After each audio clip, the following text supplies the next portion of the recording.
Hello guys, this is Saurav and welcome to my YouTube channel. Today we are going to do the chapter 4 of unit 3 of your class 11 NCERT legal studies book. The chapter's name is law reforms. तो we have already covered 8 chapters of this particular book और ये जो book की जो chapterization है वो मेरे को अब तक समझ में नहीं आया कि मतलब 1 2 3 4 करके टोटल 16 तक ये लिख सकते थे, पर पता नहीं क्यों इन्होंने यूनिट 1 1 2 3 यूनिट 2 1 2 और फिर उसके बाद में यूनिट 3 1 2 3 4 5 इस तरीके से कर रखा है. But what they have done हमें तो वो ही पढ़ना पड़ेगा. तो today we are doing the chapter 4 of unit 3 and this is total the 9th chapter of your unit of your book. तो एक तरीके से हम आधी बुक कवर कर चुके हैं. टोटल 16 चैप्टर के अंदर से हम 8 चैप्टर कवर कर चुके हैं and this is the 9th chapter. We are going to complete this chapter in one shot. एक साथ ही ये कवर कर लेंगे, कोई पार्ट्स वगैरह की जरूरत नहीं पड़ेगी.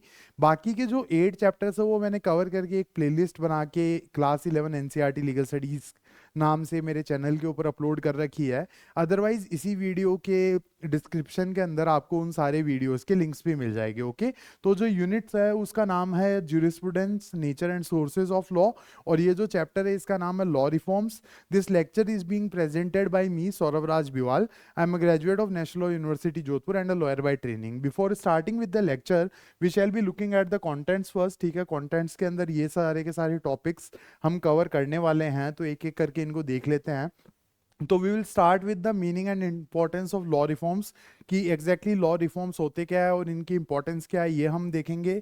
उसके बाद में प्री इंडिपेंडेंस लॉ रिफॉर्म्स के बारे में हम बात करेंगे. Law commissions during the British era, Lord Macaulay जिन्होंने आईपीसी वगैरह बनाया था, इनके बारे में हम पढ़ेंगे. Then we will discuss the post independence law reforms, first law commission of independent India. उसके बाद में रीसेंट लॉ रिफॉर्म्स के बारे में बात करेंगे. तो रीसेंट लॉ रिफॉर्म्स के अंदर ये कुछ लॉज है जो गवर्नमेंट ऑफ इंडिया ने बनाए हैं. एक तो right to information act 2005, information technology act of 2000, Muslim women protection of rights on marriage act 2019. ये जो ट्रिपल तलाक वाला जो लॉ था उसको क्रिमिनलाइज करने वाला जो लॉ है उसके बारे में हम बात करेंगे. Then we will discuss the consumer protection amendment act of 2019, ongoing importance of law reforms and finally we will move towards the conclusion. तो ये सारे के सारे टॉपिक्स हम पढ़ेंगे एंड आई गारंटी यू कि अगर एक बार आपने ये वीडियो देख लिया then you won't be requiring any other source to refer for this particular chapter और for this particular book only. मैं पूरी बुक के ऊपर सारे चैप्टर्स के वीडियोस बनाऊंगा तो आपको कुछ और रेफर करने की जरूरत नहीं पड़ेगी. So moving forward with the first topic. तो पहला जो टॉपिक है उसके अंदर लिखा हुआ है meaning and importance of law reforms. तो यहाँ पे ब्लू फॉन्ट्स आप देखिए कि law reforms are essentials for aligning laws with the evolving social values and modern realities. तो देखो सोसाइटी जो है वो स्टैग्नेंट नहीं है, वो चेंज होती रहती है. जैसे आज से 50 साल पहले कुछ और सिनेरियोज थे, आज कुछ और सिनेरियोज है, आज के 50 साल बाद में सिनेरियोज कुछ और हो गए. ठीक है, तो उस हिसाब से लॉज को भी लगातार चेंज करते रहना पड़ता है as per the societal tendencies या फिर सोसाइटी के नीड्स के हिसाब से हमें लॉज को ड्राफ्ट करते हुए रहना पड़ता है. That's why law reforms are very necessary in the modern world. Law and society are interdependent. Societal changes necessitate the changes in the legal system. तो law और society जो है वो एक दूसरे के ऊपर dependent होते हैं और इस वजह से law reforms बहुत ज़्यादा necessitated हो जाते हैं because societal changes जो है वो legal system के अंदर changes को भी invite करते हैं. उसके बाद में देखिए law cannot be static, it must be continuously adapt to address new social, economic and technological changes. तो जो लॉ है वो स्टैटिक नहीं हो सकता, उसको कंटिन्यूअसली इवॉल्व करना पड़ता है as per the new social needs, as per new economic needs and as well as technological challenges as well. तो इसका देखो थोड़ा बहुत हम इसको डिकोड करने की कोशिश करते हैं. जो येलो फॉन्ट्स के अंदर लिखा हुआ जो सेंटेंस है इसको हम थोड़ा सा डिकोड करते हैं कि जैसे न्यू सोशल नीड्स. तो देखिए एक तरीके से डीक्रिमिनलाइजेशन ऑफ होमोसेक्सुअलिटी है. तो इंडियन सोसाइटी के हिसाब से अगर हम बात करें तो ये एक टैबू हुआ करता था आज से लगभग ऐसे 20-30 साल पहले, पर आज वो सिनेरियोज नहीं है. आज सोसाइटी ने इन चीजों को थोड़ा बहुत एक्सेप्ट करना चालू कर लिया है. इस वजह से नवतेज सिंह जौहर वर्सेस यूनियन ऑफ इंडिया नाम का एक जजमेंट आया जिसके अंदर सुप्रीम कोर्ट ऑफ इंडिया ने होमोसेक्सुअलिटी को डिक्रिमिनलाइज कर दिया. तो इस वजह से सोसाइटल चेंजेस के हिसाब से भी लॉ को हमें चेंज करना पड़ता है. फिर उसके बाद में इकोनॉमिक नीड्स के हिसाब से, जैसे ऑनलाइन ट्रांजेक्शन है, क्रिप्टो करेंसी है, ये आज से 20 साल पहले एग्जिस्ट नहीं करते थे, लेकिन आज बहुत ज़्यादा एग्जिस्ट करते हैं। तो उस हिसाब से भी हमें लॉज को फ्रेम करना पड़ता है। उसके बाद में टेक्नोलॉजिकल चैलेंजेस भी आते हैं, जैसे AI is there, artificial intelligence. Artificial intelligence के बहुत सारे अच्छे यूजेस भी है, जैसे I basically produce lot of images for my lectures. ठीक है, मैं एआई की मदद से काफ़ी सारे इमेजेस प्रोड्यूस करता हूँ जो मेरे लेक्चर्स के अंदर काम आते हैं। बट कई सारे लोग ऐसे भी है जो डीप फेक इमेजेस वगैरह प्रोड्यूस करते हैं पॉलिटिशियंस के, या फिर बॉलीवुड एक्ट्रेसेस के, या फिर नॉर्मल लोगों के, और उनको डराते हैं एक तरीके से कि हम इन इमेजेस को यूज़ करेंगे, आपके घर वालों को भेज देंगे, पैसे भेजो। इस तरीके के सिनेरियोज भी होते हैं। तो इस वजह से हमें टेक्नोलॉजिकल चैलेंजेस को डील करने के हिसाब से भी लॉज बनाने पड़ते हैं। तो government will come up with laws for the regulation of artificial intelligence in future as well. Okay, so that is the scenario. Law reform ensures democracy remains responsive to people's needs. तो जो law reforms है वो एक तरीके से make sure करते हैं कि जो डेमोक्रेसी है, जो जनता की चुनी हुई सरकार है, वो रिस्पॉन्सिव रहे लोगों की नीड्स के हिसाब से। सो दैट्स द सिनेरियो। उसके बाद में it is a gradual and ongoing process, not a one time exercise. तो एक बार के अंदर सारे के सारे लॉज को रिफॉर्म नहीं किया जा सकता, जैसे जैसे जरूरत पड़ती है उसी तरीके से लॉज को रिफॉर्म किया जाता है। जैसे प्री इंडिपेंडेंस एरा के अंदर जो खराब लॉज थे, जैसे सती प्रथा है, वो उस टाइम पे खराब था, उसको चेंज किया गया। उसके बाद में चाइल्ड मैरिज जब वो खराब था, उसको चेंज किया गया। फिर उसके बाद में इंडिया के अंदर एक बहुत बड़ी दिक्कत थी कि जो फीटस हुआ करता था, मतलब अनबॉर्न चाइल्ड हुआ करता था, उसका जेंडर चेक करके अगर कोई गर्ल चाइल्ड होती थी उसको मार दिया जाता था। तो उसको बैन किया गया कि जन्म से पहले किसी भी चाइल्ड का जेंडर चेक नहीं किया जा सकता। तो दैट वाज द सिनेरियो। तो ये एक ग्रेजुअल प्रोसेस है, धीरे धीरे जैसे जैसे हमें पता चलता है कि हमें एक रिफॉर्म की आवश्यकता है, उस हिसाब से हम लॉ को चेंज करते रहते हैं। तो law reforms in India are divided into two category. सबसे पहले है pre independent India law reforms, और उसके बाद में post independence law reforms. So आगे वाली स्लाइड के अंदर हम एक बार चलते हैं, आई गेस ये आपको समझ में आ गया होगा। तो प्री इंडिपेंडेंस लॉ रिफॉर्म्स की अगर हम बात करें, तो Indian society was governed by mainly by customary laws rooted in Hindu Dharmashastra और इस्लामिक टेक्स्ट। तो जब ब्रिटिशर्स हमारे यहाँ पे आए थे, तो उस टाइम पे हमारा जो सोसाइटी है या फिर हमारी जो कंट्री है, वो मेनली कस्टमरी लॉज के हिसाब से चलती थी। Mainly two religions were residing in our country, that were Hindus and Muslims. तो हिंदूज जो थे वो हिंदू धर्मशास्त्र के हिसाब से चलते थे, और इस्लामिक कम्युनिटी जो थी वो इस्लामिक टेक्स्ट के हिसाब से चलती थी। उसके बाद में customary laws were rigid and resisted change. तो एक तरीके से जो भी कस्टमरी प्रैक्टिसेस थी वो रिजिड थी, और इन्होंने एक तरीके से कहा कि हम चेंज नहीं चाहते हैं। पर स्टिल ब्रिटिशर्स ने काफी कोशिश की इन चीजों को चेंज करने की और फॉर्मलाइज करने की। Role of East India Company and British Raj, यहाँ पे 3 पॉइंटर्स लिखे हुए हैं कि what were the role of the East India Company and British Raj in the law reforms. तो British introduce western legal principle and modern codes in India. तो इन्होंने India के अंदर मॉडर्न कोड्स और वेस्टर्न लीगल प्रिंसिपल्स को introduce किया। उसके बाद में enactments like the Regulating Act of 1773 and the government of India act of 1935 restructure the judiciary. इसके अलावा भी बहुत सारे लॉज आए, जैसे government of India act of 1919, Montemillo reforms of 1909. Apart from that, a lot of laws, lot of law commissions were there which were being established by the Britishers. Okay, तो main आपकी book के अंदर दो लिखे हुए, एक तो regulating Act of 1773 और उसके बाद में government of India act of 1935. This restructured the judicial structure of our country. उसके बाद में English principles such as justice, equity and good conscious begin guiding court decisions. तो जो इंग्लिश प्रिंसिपल्स हुआ करते थे, जस्टिस, इक्विटी और गुड कॉन्शियस, जो आज भी हमारे यहाँ पे चलते हैं, इन्होंने इंडिया के कोर्ट सिस्टम को गाइड करना चालू कर दिया. Now moving forward with the next thing, that is pre independence law reforms का आगे का वर्जन. तो प्रोमिनेंट एडमिनिस्ट्रेटर्स, ब्रिटिश अधिकारी या फिर British officers who brought legal reforms are.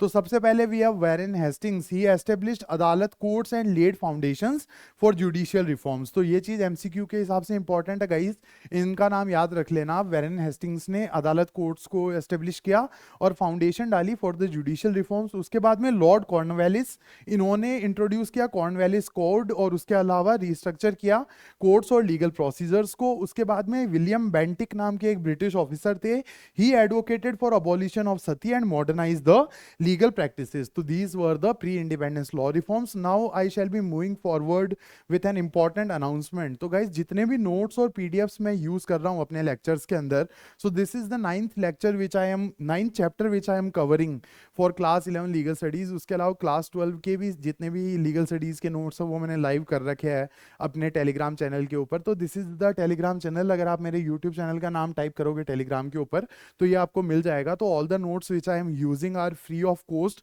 On my Telegram channel. और आपको पता होगा कि मैं इमेजेस वगैरह की मदद से काफ़ी ऐसे डिसेंट से नोट्स, मेरे को तो काफ़ी अच्छे लगते हैं, अब डिपेंड्स अपॉन यू आपको अच्छे लगते हैं नहीं लगते हैं. तो ये काफ़ी मेहनत करके मैं नोट्स क्रिएट कर रहा हूँ. तो if you want to use them और you want to download them तो आप इस चैनल के ऊपर ये नाम टाइप कर देना टेलीग्राम पे जाके, सौरभ राजविवाल CUT एंड क्लैट. तो आपको फ्री ऑफ कॉस्ट सारे के सारे नोट्स वगैरह और जो भी अपडेट्स मैं पोस्ट करता हूँ वो मिलते रहेंगे. Now moving forward with the next thing that is law commissions during the British era. तो लॉ कमीशंस कौन कौन से सेटअप हुए और कब कब सेटअप हुए ये हम देखते हैं. तो first law commission in India was setup in 1834 under the charter act of 1833. Okay, तो एक चार्टर एक्ट आया था 1833 के अंदर, उसने 1834 के अंदर पहला लॉ कमीशन सेटअप किया इंडिया के अंदर. ये MCQ के हिसाब से इंपॉर्टेंट हो सकता है कि इंडिया के अंदर पहला लॉ कमीशन कब सेटअप हुआ था. तो इट वाज 1834 और चार्टर एक्ट कौन सा था, 1833 था. It was chaired by Thomas Babington Macaulay, Lord Macaulay. अगली जो स्लाइड है, अगली एक दो स्लाइड के बाद में इनके बारे में भी हम पढ़ेंगे. He is very famous personality and very important personality in Indian legal system. So he had a lasting influence on Indian legal system.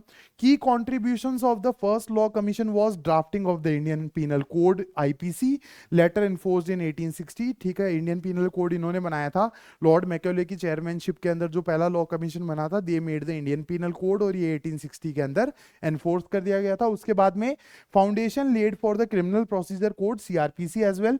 So this is about the first law commission during the British era. उसके बाद में अगली चीज जो है बाकी के law commissions की अगर हम बात करें तो सब्सिक्वेंट लॉ कमीशंस, सेकंड जो है वो 1853 के अंदर आया, थर्ड जो है वो 1861 के अंदर आया, और fourth law commission during the British era came in 1879. और उसके बाद में देखिए law commissions developed major civil and procedural laws. और इन लॉज का एग्जांपल्स अगर हम देखें कि इंपॉर्टेंट लॉज कौन कौन से पास किए गए, तो Indian contract act of 1872, Indian evidence act of 1872, transfer of property act of 1882. वैसे TPA जो है, ट्रांसफर ऑफ प्रॉपर्टी एक्ट जो है, वो पास तो कर दिया गया था 1870 के अंदर ही, बट ये इनेक्ट हुआ 1882 के अंदर. उसके बाद में कोड ऑफ सिविल प्रोसीजर 1908, वैसे ये 1909 के अंदर पास हुआ था, तो इसको CPC 1909 कहा जाता है. So that's the scenario regarding law commissions of the British period. अब हम बात करेंगे लॉर्ड मैकॉले के बारे में. तो थॉमस बेबिंगटन मैकॉले, तो इनका बर्थ हुआ था 1800 के अंदर and he died in 1859. He was a British historian, politician and a law reformer. He served on the supreme council of India. From 1834 to 1838, he was also the chairman of the first law commission and drafted the Indian Penal Code IPC as well.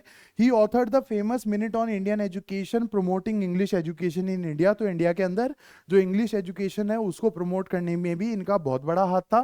Advocated Western legal and educational models. His reforms shaped India's colonial legal structure, parts of which remain in use today as well. तो आज भी हम जो पढ़ रहे हैं, मैं आपको जो पढ़ा रहा हूँ वो इंग्लिश मीडियम के अंदर ही तो पढ़ा रहा हूँ, वो भी कहीं ना कहीं इन्हीं की देन है. और आज का जो BNS बना हुआ है वो भी IPC में से ही निकला हुआ है. तो he has a very long lasting effect on the Indian education, Indian legal system. His name is Thomas Babington Macaulay.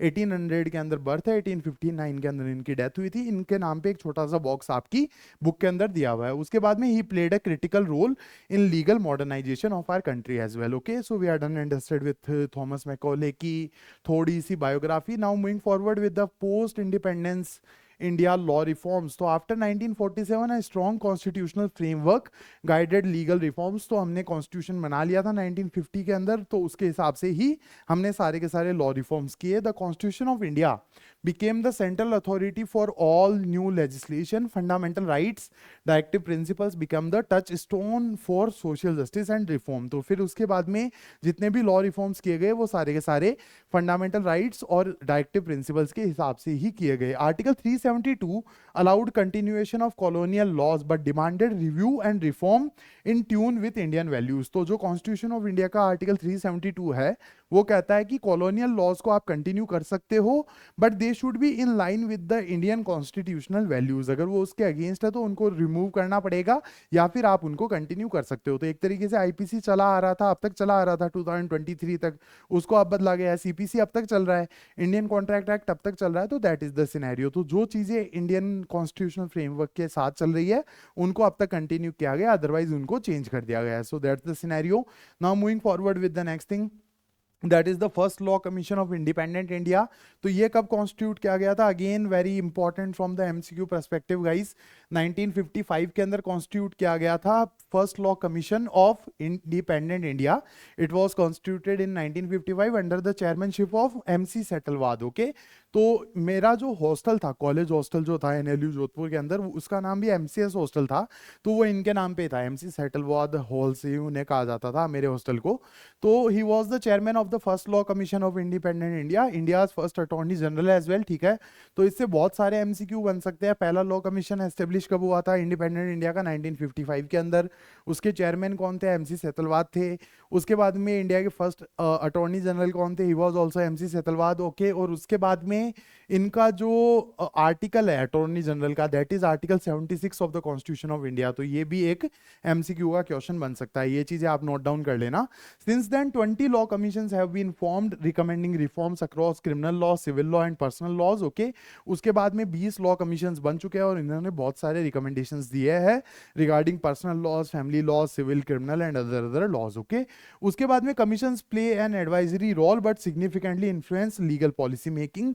New social issue like economic disparity, white collar crimes, crimes against women brought a sense of urgency in reforms. तो उसके बाद में देखो, मैंने आपको शुरुआत में ही बताया था इस लेक्चर के कि देखो सोसाइटी के अंदर क्राइम्स जो है वो चेंजिंग मैकेनिज्म है, अलग अलग तरीके की चीजें होती रहती है। जैसे क्रिप्टो करेंसी है, उससे जो क्राइम्स हो सकते हैं वो हमें आज पता चला है। एआई के थ्रू जो क्राइम्स हो सकते हैं वो हमें आज पता चला है।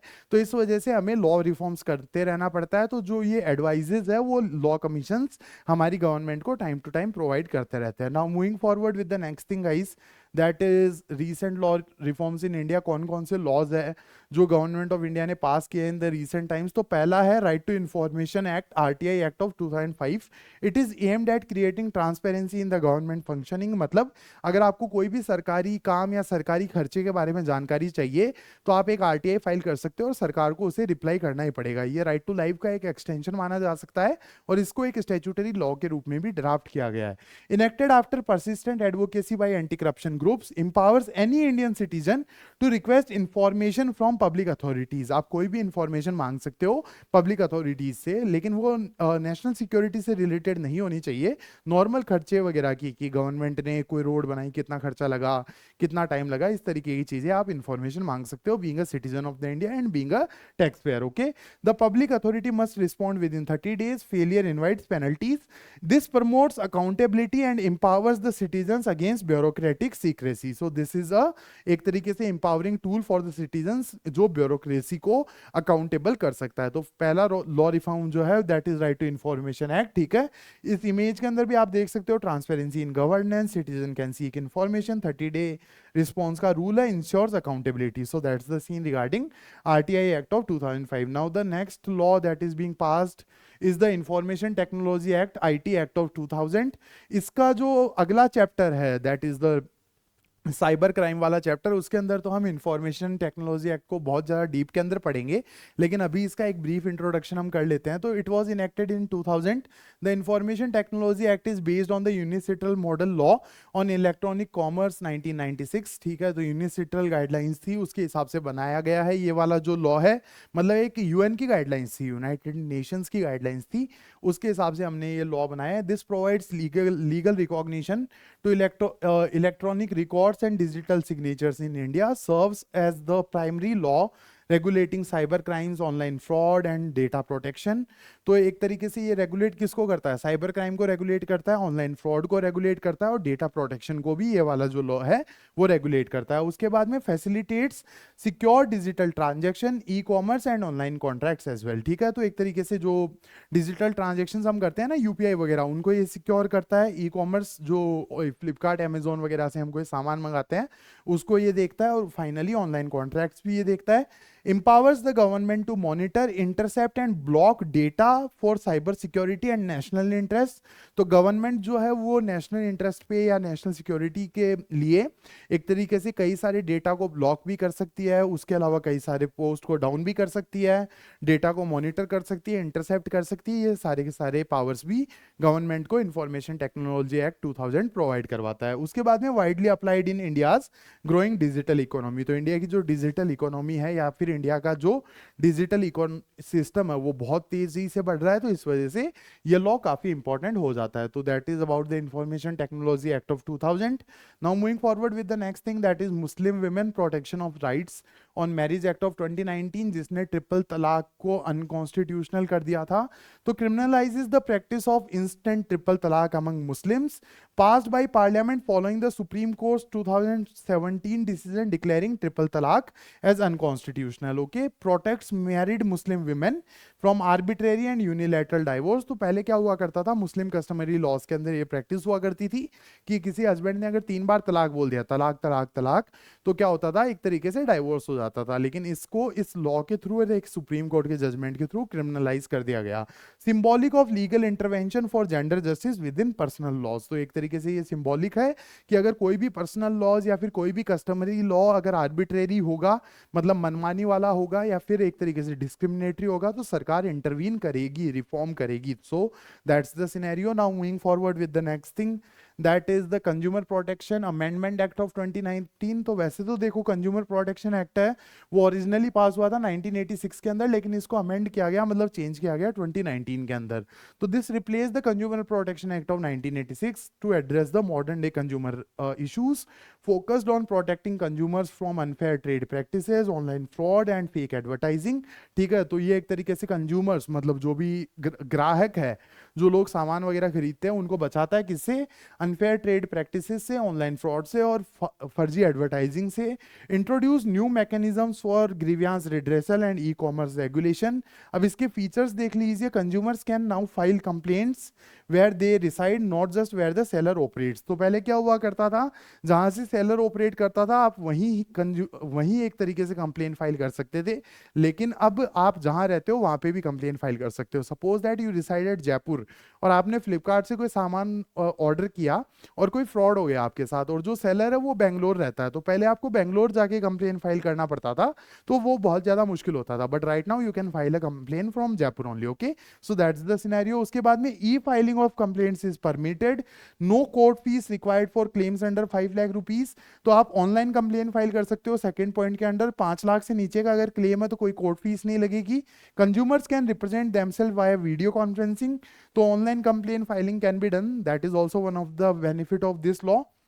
Now moving forward with the next thing, that is introduce product liability, that means manufacturers can be responsible for defects। तो एक product liability का भी इसके अंदर scenario allows class action suits, consumer can jointly file complaints, severe penalties including imprisonment and adulteration for misleading advertisements। मतलब एक तरीके से अगर कोई misleading advertisements या कोई फर्जी advertisements कोई कंपनी करेगी तो जो penalties है वो बहुत ज़्यादा harsh है इसके अंदर।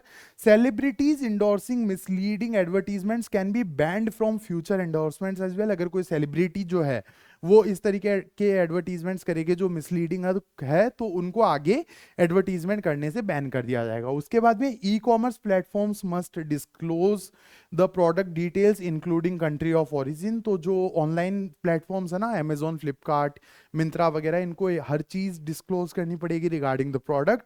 और finally mediation is encouraged to resolve dispute swiftly and cost effectively. तो अगर कोई भी डिस्प्यूट हो गया तो उसको सॉल्व करने के लिए मीडिएशन को इनकरेज किया गया है। So this is about the consumer protection amendment act of 2019। Now moving forward with the second last slide, that is ongoing importance of law reforms. इसकी क्या इंपॉर्टेंस है, तो law reforms are not just about new legislation but also about reviewing and adapt and updating existing law. तो ये एक तरीके से ये नए लॉज बनाने के बारे में नहीं है, ये एक तरीके से रिव्यू करने के बारे में भी है और अपडेट करने के बारे में है regarding the existing laws. They help bridge the gap between the legal provisions and the real life needs of the citizens.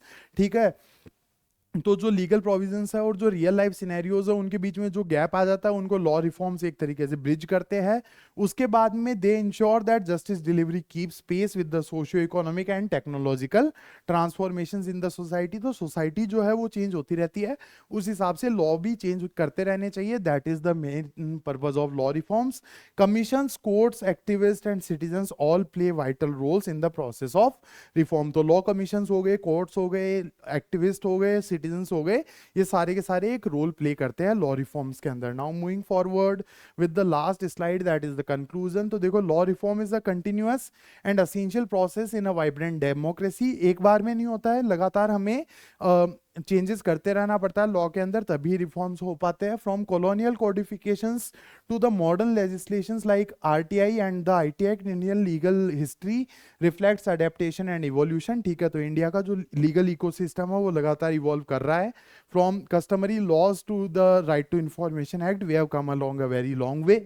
उसके बाद में role of judiciary, law makers, commissions and public participations remain crucial in shaping just system for all. ठीक है, तो ये सारी की सारी चीजें बहुत ज्यादा क्रूशियल है इन शेपिंग अ जस्ट, मतलब जस्टिस डिलीवर करने वाला system for each and every person. A responsive legal system is the backbone of fair, democratic and progressive society. So we are done and dusted with this particular chapter, guys.